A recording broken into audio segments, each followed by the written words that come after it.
Well, welcome back, everybody, for our final session of the ICC International Trade and Prosperity Week. It's been an unbelievably good week with a terrific set of speakers and panelists and audiences. It's really been a terrific week, and it's quite appropriate, I think, that we started off the week talking very much about the climate challenge, and we closed the week on the same topic, except this time we're looking at Latin America, who are obviously a huge contributor to the solutions that we need to find in order to achieve our global ambitions for net zero. So I think that's an appropriate way to finish the week. I'm delighted that we've got a fantastic panel coming from Argentina, our great colleagues over there. And obviously in the Argentinian economy, particularly around agriculture, is a big sector that we need to find solutions in, and Argentina being a leading agricultural economy, that will be particularly interesting. So I'd like to now just hand over to our first speaker, Nelson Illescas,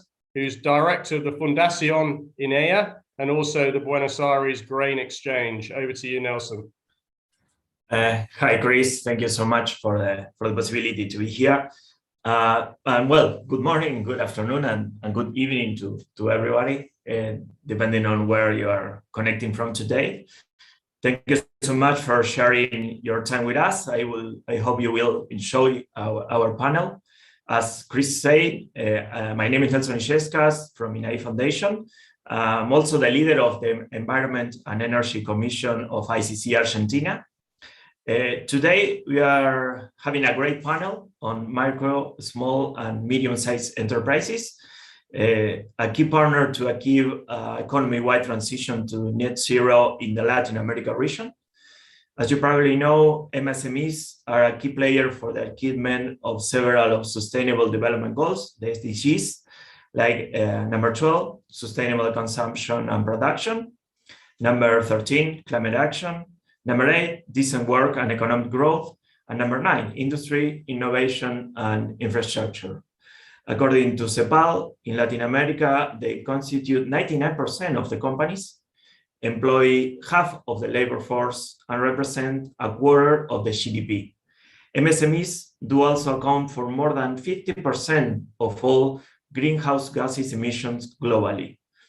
While MSMEs see quite clearly the need to take effective climate action and without delay, the truth is that they find it very difficult to align their operation with the Paris Agreement goal. Furthermore, trends indicate that large companies are committed with climate action initiative, but their supplies, most of which are SMEs, are lagging behind. Today, we are going to inquire about the challenges and barriers MSMEs face to be part of the fight against climate change in terms of awareness, lack of capacities, and access to financing, among others. SMEs from the region are going to present their first-hand experience to the audience. Additionally, we will have a practical section in which specific tools and pioneering initiatives aimed at helping SMEs are going to be presented. Among them, the SME Climate Hub developed by ICC, the UN Race to Zero, the Exponential Roadmap Initiative, and the We Mean Business Coalition. So let's get started with Pablo Cortinez, who is a consultant and the director of the executive program in sustainable finance and green bonds of the University of SEMA here in Argentina. He's going to talk about the current scenario in Latin America, challenges and opportunities for MSMEs. Pablo, the floor is yours. Thanks, Nelson. Thanks for the introduction, and thanks to ICC UK for having us, and of course, thanks to ICC Argentina. So this is a very short presentation. I hope I'm sharing my screen. I hope you can see it. So the first stage is just to take into account the importance of the SDGs that have been already mentioned, and also the Paris Agreement as one of the main achievements for this century. There are market trends related to how to tackle climate change that have been followed by different large enterprises like the ones I'm showing here, other initiatives, and also some events like the Olympics in Brazil in 2016. But the question here is, how can we relate these commitments made by 2025, 2030, and so on by these large companies with SMEs, and how can we drive the SMEs in this journey in order to tackle climate change.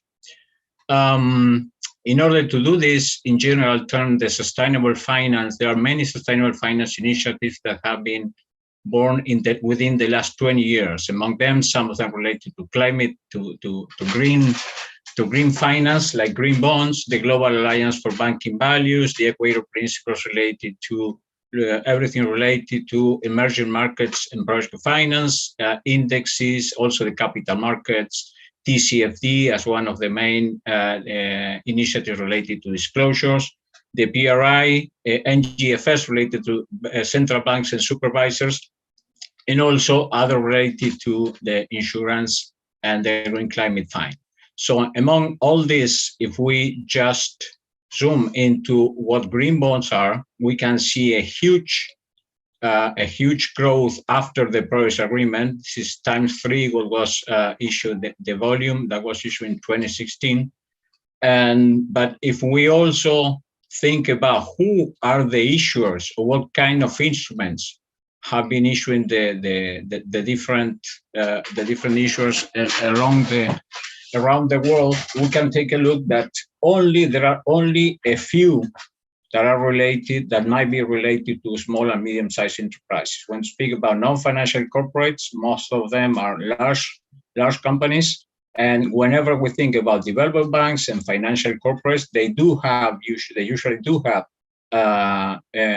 green lines for SMEs, but not all of that is going to this particular sector. If we talk about Latin America in particular, the same thing is happening with large sovereign green bonds, for example, from Chile, but just a few related to financial corporates and to development banks that could go to small and medium-sized enterprises. In terms of different sustainable finance initiatives in Latin America, you can see that almost all South America is covered by different initiatives. Some of them are related to self-regulated, and some others are related to regulations by the central banks, like the cases of Brazil, Peru, and Mexico. And in terms of, some of this has already been mentioned, but in Argentina, in Latin America, you have 9% of the population of the world. The GDP accounts for about 6%, and the land area for 13%. And this is one of the regions of the world with most biodiversity. But in terms of, for example, the green bonds being issued to date within Latin America, they only account for about 2.5%. In terms of micro, small, and medium-sized enterprises in Latin America, there are almost all of the companies, 50% of the labor force, and about 25% of the GDP. What are the problems we're facing or the restrictions we're facing in order to take climate action in our region? On the one hand, we have the lack of resources, lack of time, staff. We need capacity building, and of course, funding, which is the main subject of this panel. Also, the lack of know-how. That's why we need to get technology transfer from the most developed countries, and also misaligned incentives. And overall, maybe as a consequence of all the three ones mentioned before, they will have problems in terms of bankability. One of the initiatives that is trying to tackle the problem of SMEs related to climate change is the SME Climate Hub. The commitments, the reduction commitments are to reduce for about 50% by 2030 and zero 2050. Also making the disclosures. These are some of the advantages of SMEs getting into the Climate Hub and make the commitments that have already been mentioned. So the conclusions are there are market trends in the global economy, in the market trade, and there are commitments mostly made by large companies. The financial sector, after several years, is catching up through a big number of initiatives like the ones have been mentioned before. In terms of Latin America, there are most of the initiatives are related in the financial sector are related to self-regulation, even though there are some of them related to regulation from the central banks. We all know that green bonds plus the funding from multilateral development banks and developed countries is not enough.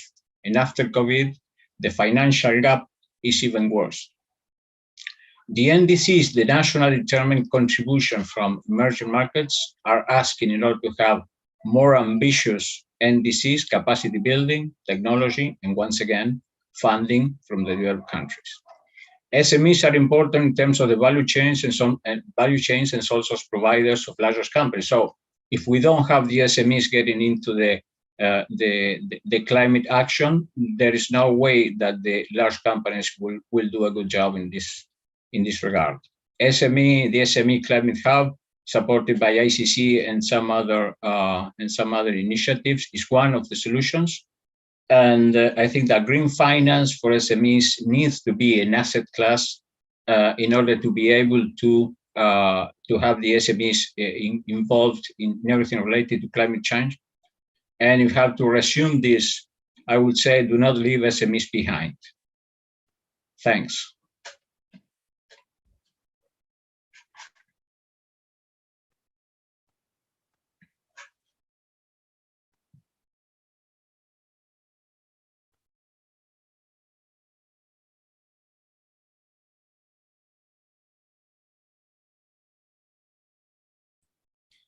Well, thank you, Pablo, so much for your presentation.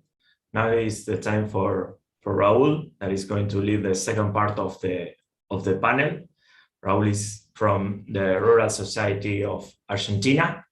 Raul, it's your time. The floor is yours. Okay. We are okay. Thank you, Nelson. When we are in the second panel, I want to introduce the three speakers that we are going to share local experience about good practices in different sectors.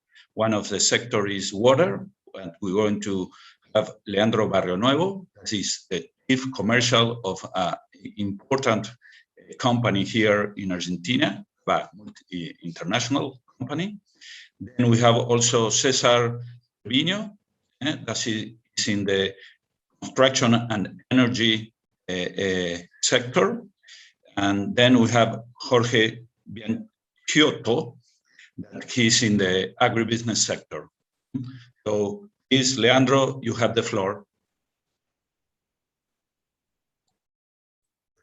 Thank you very much, Raul. Hello, everyone. Thanks for the opportunity and thanks for being here today. I will start sharing my presentation.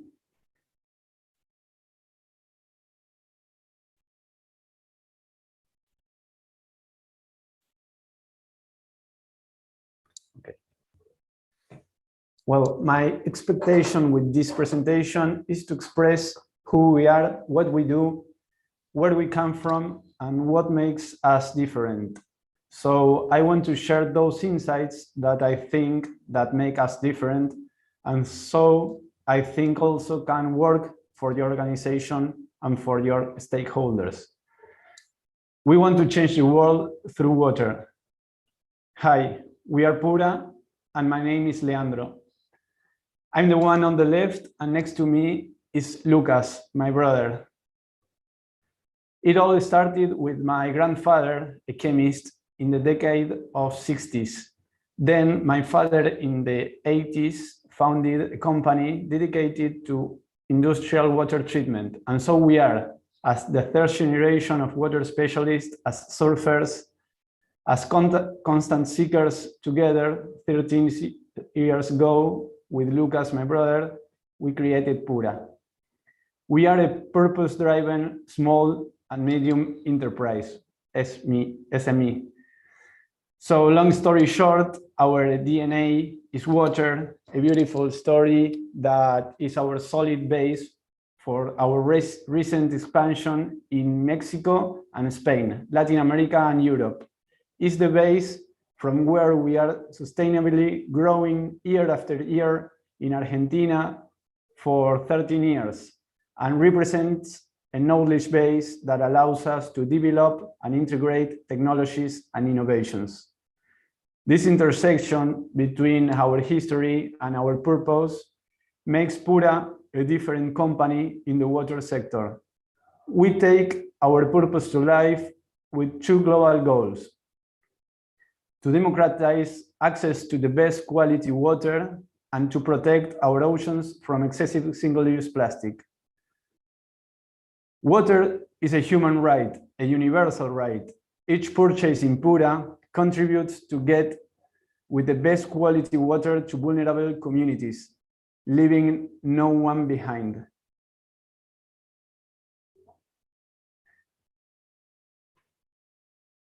But when we talk about water, there is a category that monopolizes the people's mind and holds as the only choice. That is the category of bottled water, single-use bottled water. So Pura wants to inspire change, offering a new way to relate with hydration, a way that is much more sustainable, more economical, safer, and healthier. The people can access our products easily, and that's very important to us because we need to win the match against bottled water as soon as possible. As you see in this chart, our contribution to the planet is comparatively higher, much higher than consuming bottled water. We have 212 times less impact with a Pura water purifier than consuming water from a bottle that is disposed. So where to get Pura? Here in Argentina, where I'm right now, in Mexico, and in Spain. These are 5 different experience stores, all of them located in different cities of Argentina right now. The oldest is 6 years and the most recent opened last year. We had 2 more, a total of 7, but those 2 were inside of shopping malls that closed for a very long time here in Argentina. So we decided to keep them closed, and we are preparing the opening of a new one, we hope very soon. Also, and more particularly today, with the growing acceleration of digitalization, you can find us in Spain, Mexico, and Argentina through our own website and in different marketplaces. Communication with our clients is carried out by a team of professionals that make up the Pura contact center. So I'm going to share our best practices. This is one, or I think the most important, or at least the most that makes a lot of sense to us day by day. That is the B impact assessment. The B impact assessment provides a comprehensive and objective measure of a business positive impact on society and the environment through a set of questions. A company receives a composite score on a 200-point scale representative of its overall impact on its employees, communities, and the environment. B Corp certification requires a minimum verified score of 80 points. So we have 85.4, but the common score is in our sector is 50.9. So we are very happy. And this is 2018. And this year we are again in the certification validation because it needs to be repeated each 3 years. So B impact help companies increase their awareness and transparency on their impacts. Another is our commit with the 10 principles of the UN Global Compact, because we know that we cannot achieve this on our own, which is why we rely on fostering and promoting effective alliances between all sectors. Another one is the life cycle assessment, one of the tools that we have applied to improve our products and their processes. Is a methodology that allows an objective, methodical, rigorous, and scientific analysis of the different potential environmental impacts associated with each of the stages of the complete life cycle of a product. For example, in this comparison, a Pura filter that is easily installed in your home has 212 times less impact than consuming water from a 2-liter bottle, like we see before. And that is the reason why we continue improving with innovations like this one. All these good practices results in a more committed, more united, more goal-oriented team and a greater attraction of talent. This is how our staff growth from 1984, the company of my father, and 2020, last year. Even in pandemic, we grow. So while climate change is a global crisis, it will be lost or won on smaller playing fields. If you have carbon neutral aspirations, analyzing your carbon footprint is essential. With each passing day, the window to avoid the irreversible effects of climate change narrows. Once a company accounts for its carbon emission, it can become carbon neutral simply by financing an equal amount of carbon removal or reduction elsewhere in the world. So the SME Climate Hub is the most complete and easy to access platform for companies like Pura all over the world to curb carbon emissions, build business resilience, and take climate leadership. We have joined the SME Climate Hub because we recognize that there is so much more to do and that we still have much to learn. The SME Climate Hub provides the key to start implementing all these best practices and to find the one that better suits you in order to help you improve your organization. And if you succeed, everyone will succeed. The more you grow, the better it will be for people and for the planet. We have 9 years to achieve the SDGs. Stay motivated and visualize your progress.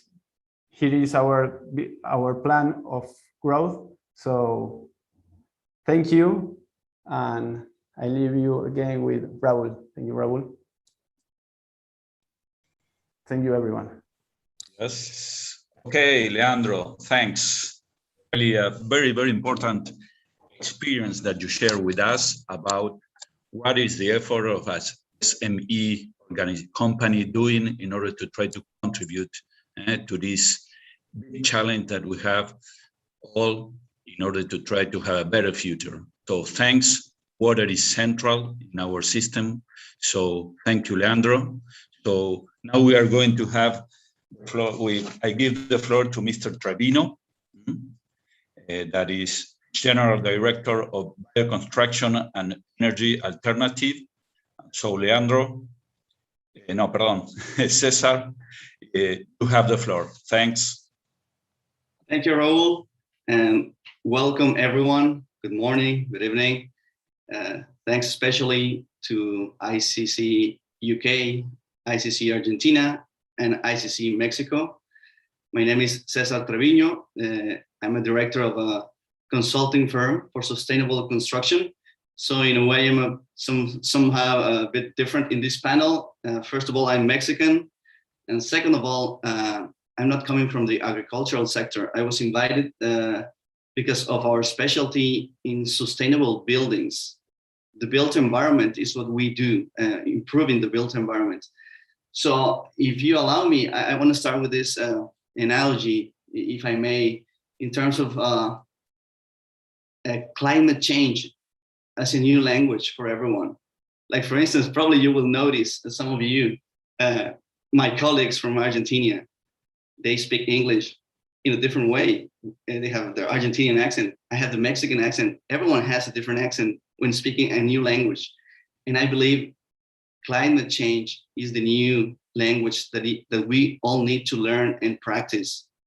So in this analogy, we must appreciate and value those differences. Those different accents are needed in order to understand this wider and high challenge of climate change.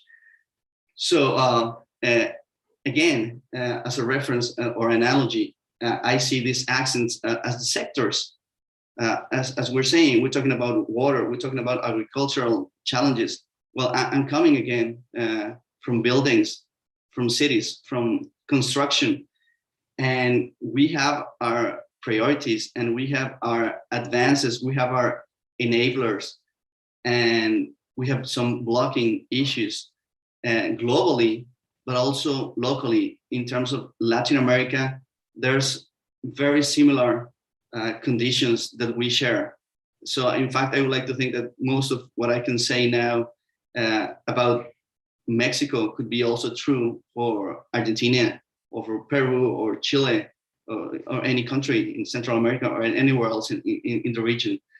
So back to something particular is that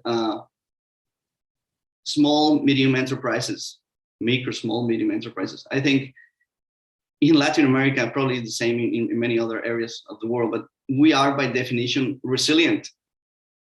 With our up downs in our countries, in our economies, in our politics, we have learned to survive, and then climate change poses a new challenge for us.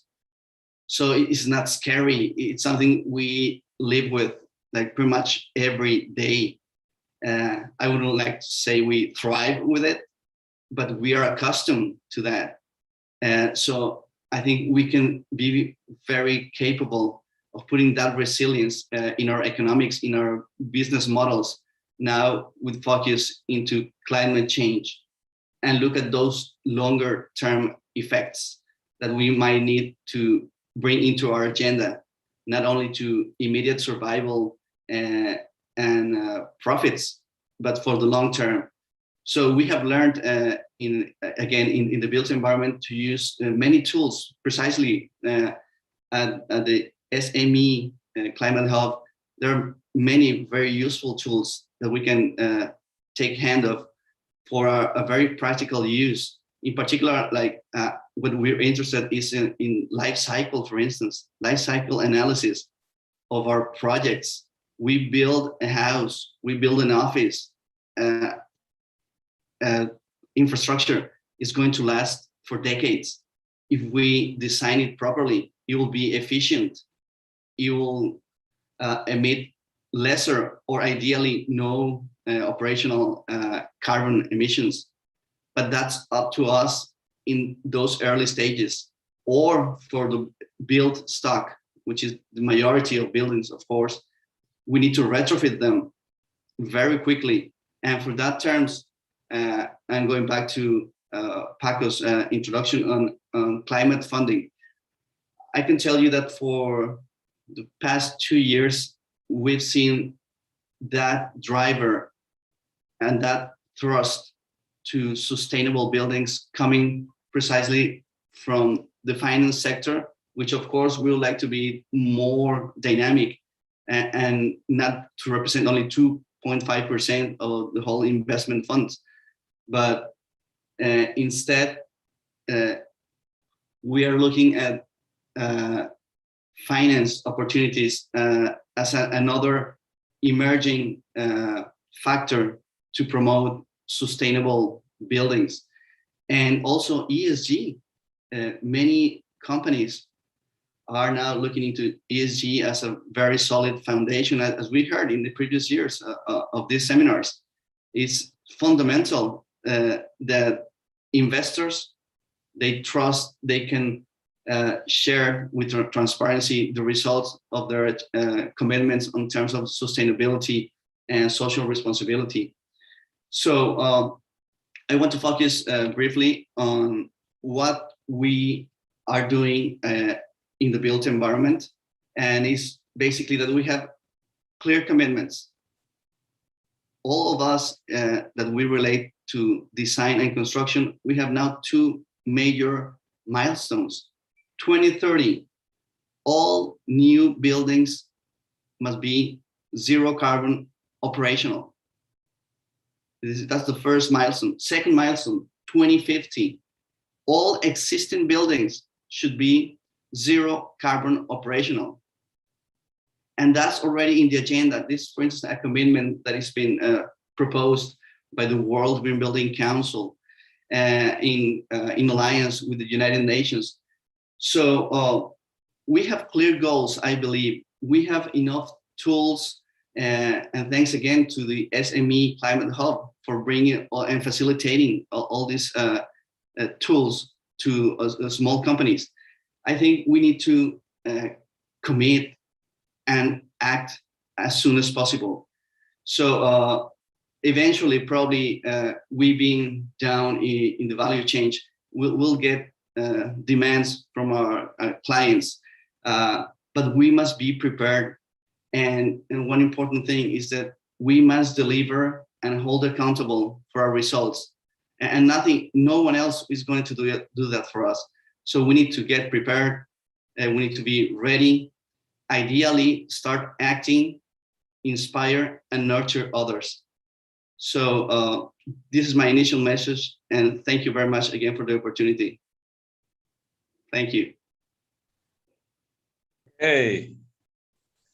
Okay, Ulises, thanks a lot for your presentation. Really was very, very illustrated for us, not only because of the construction issue, but also because of the new language, the new challenges like a society we have.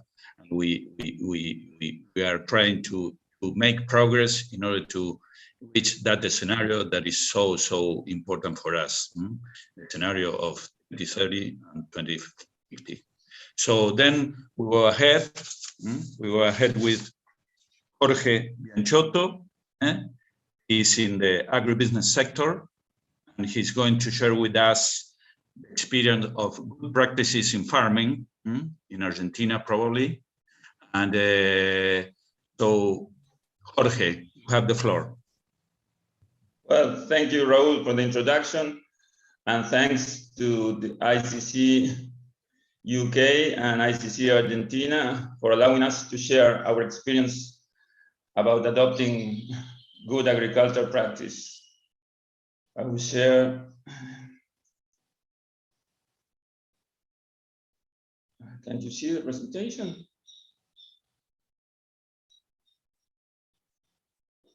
Yes. I lost it. I can't see it. Wait. Okay, here I found it. Well, as my name is Jorge Bianciotto, and I'm an agronomist, and I manage a farming operation in Argentina in the Buenos Aires province. For those who don't know Argentina, that's the place where we farm. And to start from the beginning, what has brought us here in terms of adoption of good practices is our commitment to soil conservation. Soil is our main asset and supports all our activities. I once heard that we receive land borrowed from the next generations, and as such, we must use it and return it in the same conditions, or even better than we received it. That's why we started back in 1994 with no-till farming, until nowadays, rotating a lot of crops. Yearly, we plant between 10 and 14 crops, trying to imitate nature, having soils covered and with activity all year round. Improving soil conditions is a big challenge. I believe farmers alone cannot solve the problem. And that's the reason why we feel comfortable being part of farmers' non-profit organizations. In our case, we belong to two. They are called CREA and APRESID, whose goal from the beginning has been to stop soil erosion. Both of them share as value, exchange experiences, and they make information available for other farmers and the community. But as I have said, farmers alone are not enough. These institutions belong to a larger network called Good Agriculture Practice Network, made up from 95 public and private institutions, which was created in 2014, and whose goals are to promote and enhance good agricultural practices in Argentina. Being part of this bigger network allows us to interact with more people and receive feedback and exchange different visions. The network has generated a significant amount of technical information about good practices in crops and livestock. Besides, it provides training and education and even legal and regulatory affairs support. Well, now in terms of our practical experience, as we are close to a town and in our area there had been some complaints and legal actions about spraying issues, is that we decided to certify our spraying. We wanted to make sure we were doing things properly, but also that we can prove it. For a medium company like us, this is an effort in terms of time, human resources, and money. We have to work in order to have protocols to guarantee the applications are safe for the people and the environment. We also have to train our employees and provide them with all the personal safety items. It was also necessary to adapt our facilities so that they can meet safety standards.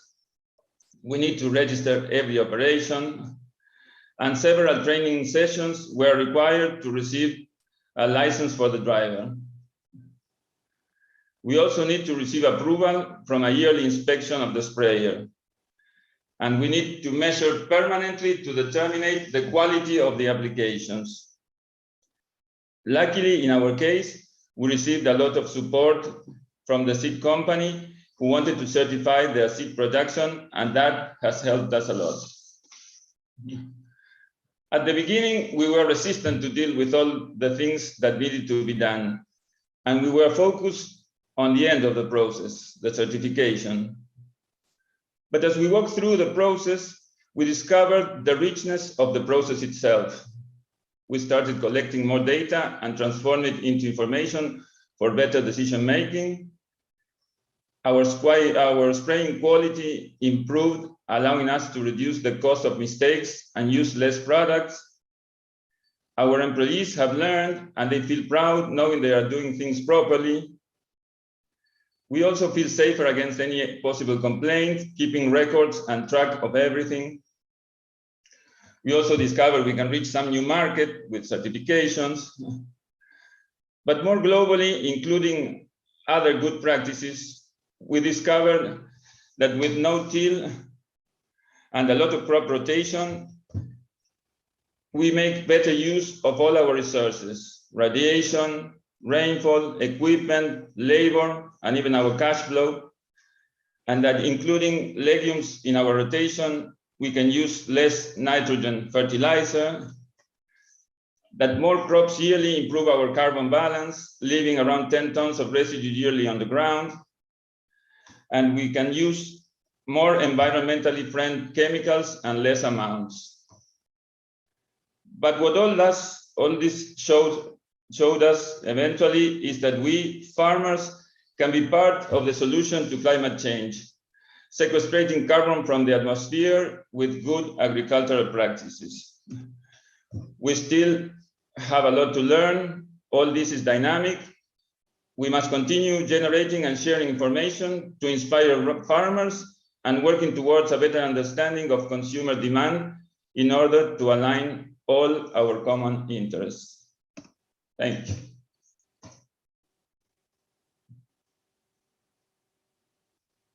Okay, Jorge, thank you for the presentation. Thanks a lot in order to show how the agribusiness sector in Argentina is doing the contribution to adoption of technology and making better practices in order to try to catch up in this challenge of reducing and adapt to the climate change. Thanks a lot. So now we're going to I have some questions here to the different panels, both panels. So I can start with the issue of financing, and also to give Pablo the opportunity to answer what kind of barriers do Latin American small and medium enterprises have to have access to SSG financing. Okay, thanks for the question. One of the main barriers the SMEs in the region have is that the lack of knowledge. You know, this is a new kind of finance where environmental, social, and governance criteria are taken into account both by financial institutions and also by the capital markets. So that is one of the main things. The other one is, as I mentioned before, the lack of bankable projects. Fortunately, we do have exceptions like the ones that have been telling us in this panel, but in most of the cases, there is a lack of bankability in terms of the projects presented to financial institutions by small and medium-sized enterprises. Another barrier is the informality or the black market. And the other one is in the cases of green finance, and in particular, when we talk about green bonds, social bonds, or thematic bonds in general, is that there are high transactional costs, including, for example, the second party opinions, which are very important for the investors in order to get transparency to these transactions. But there are also some means of reducing this transactional cost, sometimes including the role that multilateral banks play or bilateral banks giving technical assistance, and even in some cases paying or giving grants in order to pay the second party opinions. But I think there is a long way, and initiatives such as the SME Climate Hub are the ones that will take the SMEs to the green finance market. Thanks. Okay, thanks a lot, Pablo. So here we have a question that is a little global, no? It's not a specific question about these panels, but is what do we need to see happen at COP26? One of the key points is the financial issue. We know that Article 6 is really now in the core of the discussion.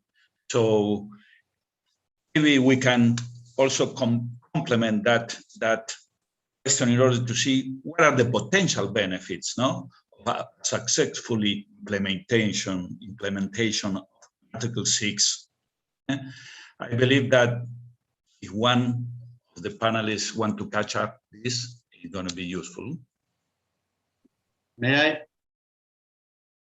Yes, I will start with this second question, but about COP26, I just personally remember I was here at the COP in Mexico some years ago, and basically from that time to now, what we've seen is that there's been changes, there's been commitments, but we haven't been able to quite deliver and scale up our commitments.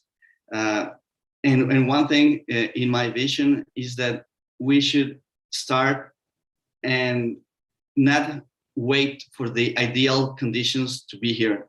They won't be here in the short term. I don't see them coming anytime near.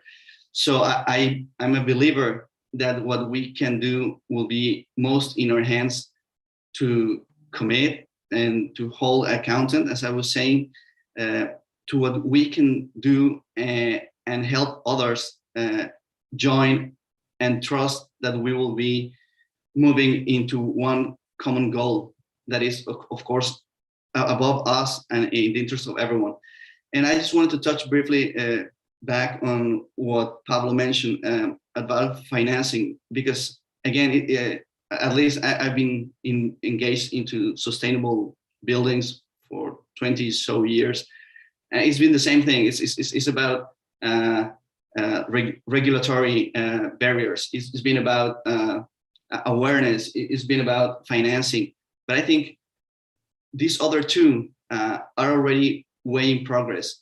And now that financing is coming into play, I believe truly as a positive factor, it'll be a game changer. If I may just mention, we don't have anyone from Colombia here, but Colombia is doing great on sustainable financing for building sector. and building is where we live. It's where we in our houses, in our offices, in our parks.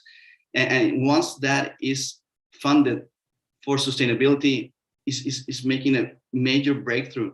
And the key for that is that precisely, at least in the building sector, we have some clear language, and that's about systems, rating systems, certifications, that once you invest in green projects, you can deliver, because once you show that commitment through that third-party certification or something similar, then of course funds and asset managers, everyone, say every player, will be in the same language, and they will have certainty that that project is green or sustainable. So we have the technical green language already in place. So again, to COP26, again, it's a call for action and commitment.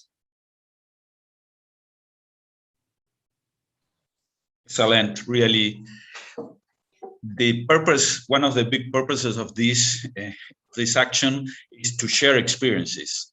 So now with Ulises, we have an important sharing experiences in the construction sector on how they are making progress. And at least that I am in the agribusiness sector, really for us, it's very important to see how in another countries and in another sectors, how you are making progress in territory. How when you are in a small and medium enterprise, you see all these regulations and all these things, and you say, how can I introduce my company in this path, in this commitment? So well, it's very important what we are hearing now. So thanks. And we have another important question that is to Jorge. What do you think about the call to eat less meat? What a point. What a question. Realistic. Sorry. Is this realistic in the large, big sporting economies now in our region? What are the economic implications of challenges in consumer behavior? Well, I think consuming less meat is a trend, and that it's inevitable. The trend is coming, and I think we should adapt. I think that in our country, like our agriculture, and Raul can explain better, help me with this, that our carbon balance is not as bad as in other countries. And what we have problems for not grazing, for example, farms, because we have fires. We need cattle to graze because we have a lot of fires here, because not grazing and allowing the grass to be dry, and then it burns up, no?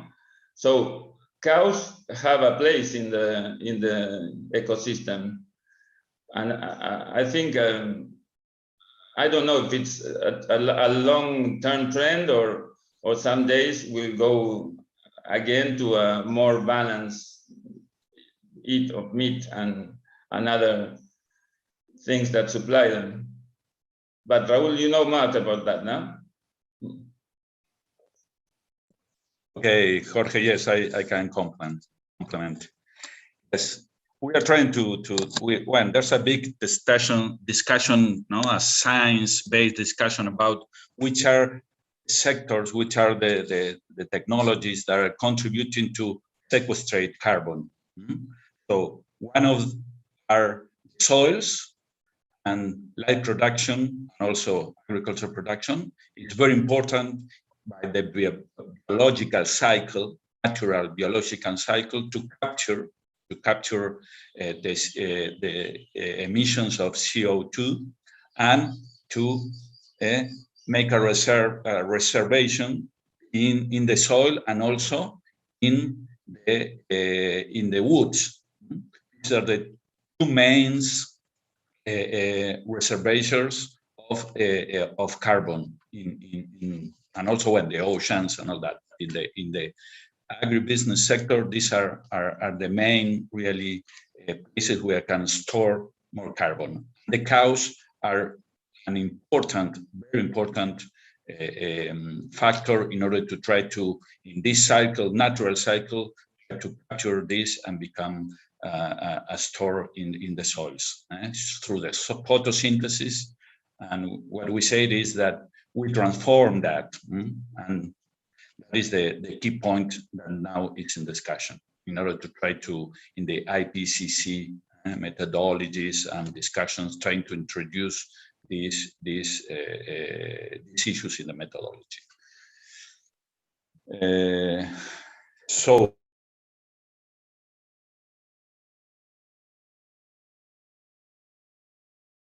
Raul, you're mute. You're mute, Raul. Raul? Well, I think we lost Raul. It's mute. sorry. Okay. You were saying, Raul. No, you, Nelson.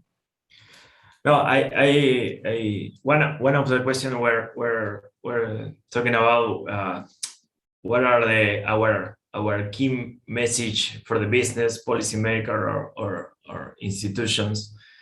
I like to talk about the experience in Argentina of the good agricultural practice, where Jorge is part of. That is a public and private network with more than 90 institutions. And I think in order to address climate change, like other issues, this collaboration between the public and the private sector is key, is central, I think.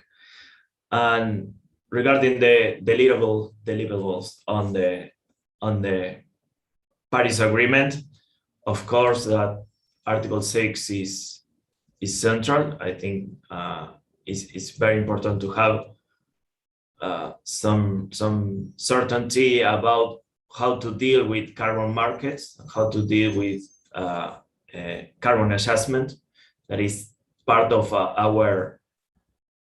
in our point of view from Latin America, perhaps is a threat for the future, but also make us to see how to improve our production. Not only looking for the certification, Jorge was talking about this, not only looking to have the mind in the goal that is the certification of carbon neutrality or perhaps the footprint of a product, but analyze the process, analyze the whole value chain, how to produce, how to develop a more sustainable way to produce. So I think having this in mind for the Paris Agreement, for the COP26 in UK will be central. But then we have to think about the day after the COP26, how to continue. And I think that the experience of ICC with the SME climate hub is very valuable. It's very important in this, because you have the chance to develop some tools in order to support the effort of reduction on GHG emissions. So I think this is a very good example of a collaborative network in order to work towards a net zero emission before 2050. That will be my message for the business or perhaps the policymakers. If any one of you want to add something, feel free to do that.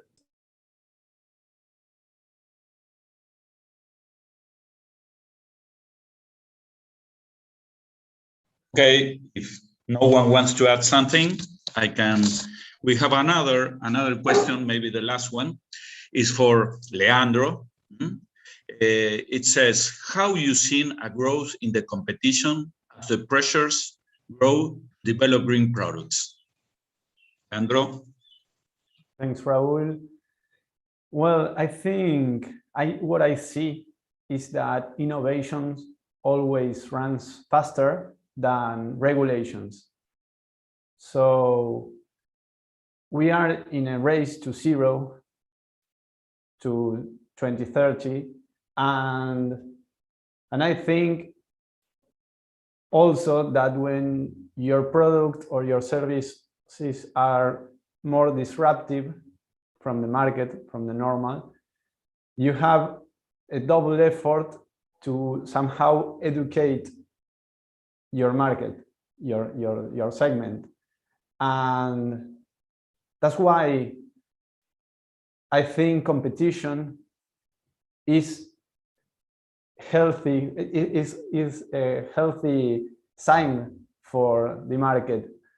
I like sports, so imagine when Messi plays now in PSG, and we are all looking at the France league, and before we were, because it's more competitive now that Messi and a lot of players are there, and all the teams want to play against the most competitive players.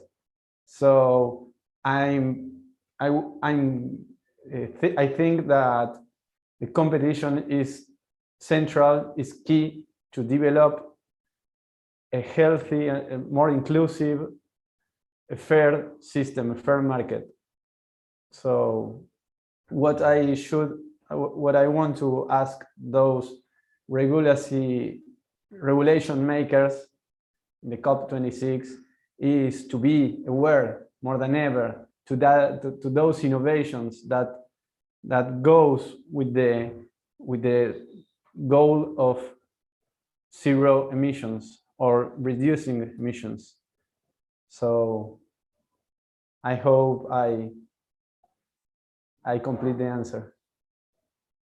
Thanks. Okay, Leandro, thanks. Please, I don't know if we have still time for the last question, or shall we start to close? You are the chief, so. No, I think we can go for one more question, and then we'll wrap it up. Thank you. Okay. So, the last question is, of the four sectors discussed, which countries do you see as leading on solutions and get it in right, green finance, agriculture, water, construction, no? Who should we be learning from? May I jump in briefly? Who wants to? Okay, Ulises, you have the floor. Just briefly, this is very important. And I think here's with SME Climate Hub can be a very important knowledge clearinghouse of information, because we're experts in something. You guys are experts in agricultural and could be an expert in the built environment, and nobody knows it all. And I think that that's precisely one of the challenges for climate change. It's a great, very diverse picture, and we need to understand each other, and we need to get down those barriers. Because if I don't understand agriculture, and agriculture doesn't understand cities and built environment, we are not aiming at the same place. And I think that's where ICC precisely and SME Hub can be helping this common language and get us into this larger ecosystem of our planet. So understanding each other, finding common priorities is urgent. So thank you very much for being this facilitator.